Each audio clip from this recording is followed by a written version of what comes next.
नमस्कार. आज आपण करतोय ऋषीपंचमीच्या उपवासाला केली जाणारी खास पारंपरिक ऋषीपंचमीची भाजी. तर ही भाजी आपण करणार आहोत एकदम पारंपरिक पद्धतीने. अतिशय सात्विक आहे, पौष्टिक आहे, ज्यामध्ये कुठलंही तेल नाही, मसाला नाही. त्याच्यामुळे डाएट करणाऱ्यांसाठी तर ही एक सुपर फूड आहे.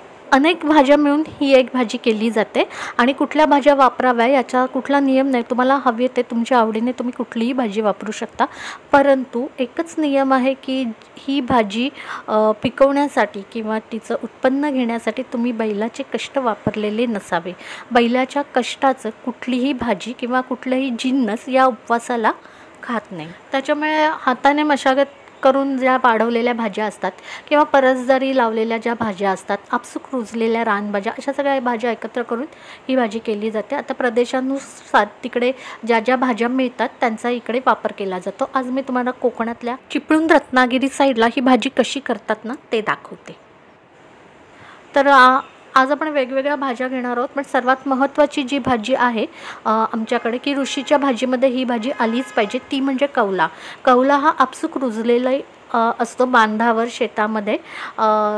त्याला काही मशागत केलेली नसते, जशा बाकी रानभाज्या असतात तसा तो कौला असतो. तर ही कौलाची भाजी ऋषीच्या भाजीमध्ये टाकतातच, त्याशिवाय ऋषीची भाजी अपूर्ण आहे असं म्हटलं जातं. तर हा जो कौला आहे बाजारात पण मुंबई किंवा पुण्याला असे विकायला असतात. तर आज मी तिकडनंच अशी मस्त कोवळी जुळी आणलेली आहे. अशा प्रकारची त्याची बारीक बारीक पानं असतात.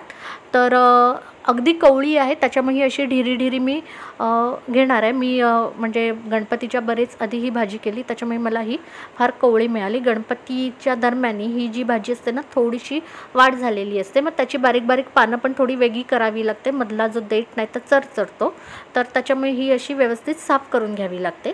याच्या व्यतिरिक्त आपण ह्या बघा, या भाज्या कौल्याच्या भाजीसोबत लाल किंवा हिरव्या माठाची भाजी वापरतात, पण आज मला काही माठ मिळाला नाही, तर तशीच चव असलेली मी कुरडूची रानभाजी घेते आणि त्याची खालची देठं पण जी असतात ना भाजीची ती पण वापरायची, तीही घेतलेली आहे. आणि भाजीचं अळू पण एक जोडी घ्यायचं, तीही भाजी असते ऋषीच्या भाजीत. शिवाय भोपळा घेतलेला आहे, भेंडी घेतलेली आहे, शिराळं घेतलेलं आहे, कच्चं केळं घेतलेलं आहे. अशा एकंदर 7 भाज्या मी घेतलेल्या आहेत. कमीत कमी 7 भाज्या या भाजीमध्ये वापराव्या. जास्तीत जास्त तुम्ही कितीही वापरू शकता भाज्या, परंतु फक्त नियम एकच आहे की बैलाचे कष्ट त्या भाजीला लागले नसावेत. चवळीच्या शेंगा, रताळं, घोसाळी, दुधी आणि मक्याचं कणीस पण तुम्ही याच्यात घालू शकता. आता ही कौल्याची भाजी आहे ना, ती मी मगाशी सांगितल्याप्रमाणे त्याच्या ढिऱ्या तोडून घेतलेल्या आहेत. कवळ्या आहेत म्हणून त्या मी अख्ख्याच ठेवलेल्या आहेत. पाण्यात घालून ठेवला आहे एक 10-15 मिनटं की तो चांगला स्वच्छ होतो. बाकीच्या भाज्या या अशा चिरून घेतलेल्या आहेत. भाज्यांचे ना थोडे मोठे मोठेच तुकडे ठेवायचे, कारण आपल्याला ते पुढे खूप शिजवायचे असतात. पण ना अळूची देठं सोलून अळू बारीक करून चांगलं मी चिरून घेतलेलं आहे. देठं हवी असेल तर तुम्ही थोडीशी ठेचून घेऊ शकता, म्हणजे त्याची जी खाज आहे ना ती निघून जाते. अळू एक वेगळं धुवून घ्यायचं आणि नंतर वापरायचं. कुरडूची भाजी पण आपण धुवून स्वच्छ केलेली आहे, बारीक चिरलेली आहे. कुरडूच्या पानांची देठं पण ना मोठी मोठी अशी मी हे बघा चिरून घेतलेली आहेत.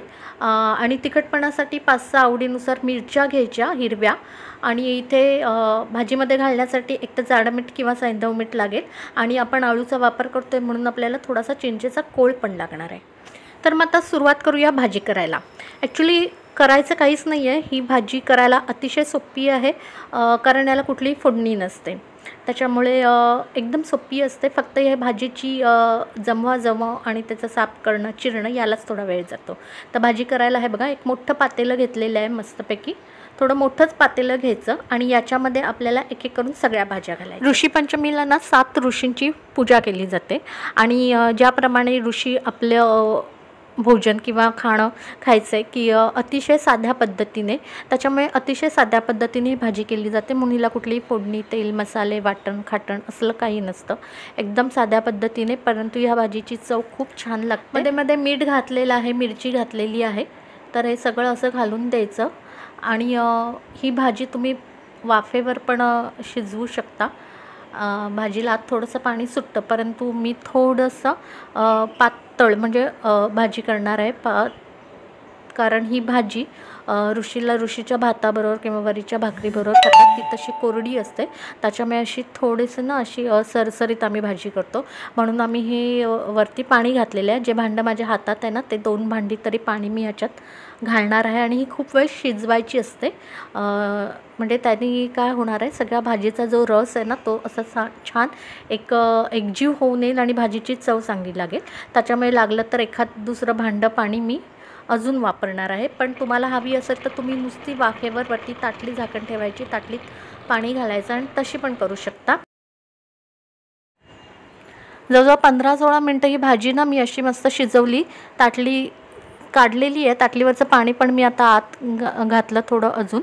आणि हे बघा आता चिंचेचा कोळ घालणार आहे आणि अजून एक पुढे 7-7 मिनटं मी अशी चांगली रटरट शिजवणार आहे. ही भाजी अशी खूप शिजवायची, एकत्र चांगली मिळून आली पाहिजे की ती खायला खूप छान लागते. तर मग ही भाजी पण आपली आता तयार झालेली आहे. बघा खूप मस्त शिजवलेली आहे आणि अशी छान भाजी तयार झालेली आहे. अतिशय पौष्टिक अशी ही भाजी आहे. आणि या भाजीमध्ये काही जण थोडंसं तुपाचा वापर करतात, तेल घालतच नाही या भाजीत, परंतु आम्ही काहीच घालत नाही, तूप नाही, तेल नाही. आणि तूप जरी घालायचं झालं तुम्हाला एखादा चमचा घालू शकता, परंतु म्हशीचं घालायचं, कारण गाईचं तूप या दिवशी वर्ज्य असतं. गाईच्या तुपाचा दिवा पण लावत नाही ऋषीपंचमीला. तर वरतून मी थोडंसं खोबरं घातलेलं आहे. तर ही उपवासाची ऋषीपंचमीची भाजी तयार आहे. रेसिपी आवडली असेल तर नक्की लाईक करा, शेअर करा आणि चॅनलला सबस्क्राईब करायला विसरू नका. धन्यवाद.